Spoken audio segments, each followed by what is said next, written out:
Patuloy na nagdudulot ng mga pagulan ang LPA na nasa loob ng ating area of responsibility at huling nakita yan sa layong 120 kilometers southeast ng Hinatuan, Surigao del Sur. Mababa naman ho yung tsansa na mabuo ito bilang isang bagyo, gayunpaman patuloy itong nagdudulot ng mga malawakang pagulan sa malaking bahagi ng Visayas at Mindanao. Kaya pinag-iingat pa rin natin ang ating mga kababayan dyan sa mga pag-ulan at mga posibilidad ng pagbaha dahil po sa presence nitong LPA. Samantala yung easterlies nakakaapekto naman sa Luzon at Visayas at generally ay maaliwalas ang papawuring sa malaking bahagi ng Luzon. At sa maghapong ito ay inaasahan pa rin natin ang mainit at maalinsangang panahon sa malaking bahagi ng Luzon landmass. Update naman sa bagyo na nasa labas ng ating area of responsibility.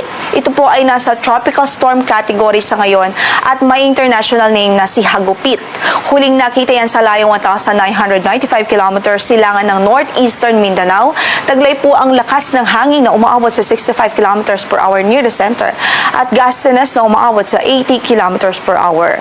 At sa mga nakalipas na oras ay pakanduran ng kanyang naging pagkilos at 20 kilometers per hour.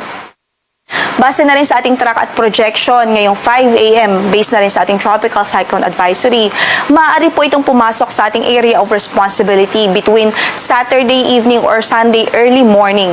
At once na pumasok po yan ng ating PAR, ay papangalanan po natin siyang si Bagyong Kaloy.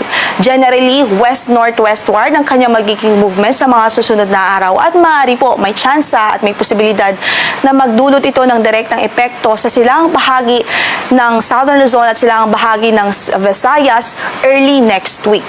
Nakikita po natin based sa track na ito ay weakening trend naman siya o ibig sabihin may chance ho na bahagyang humina ito habang papalapit ng ating landmass. Pero dahil nga po may kalayuan pa yan, itong bagyo na yan malayo pa, ibig sabihin may mga kinoconsider pa po tayong mga uncertainties.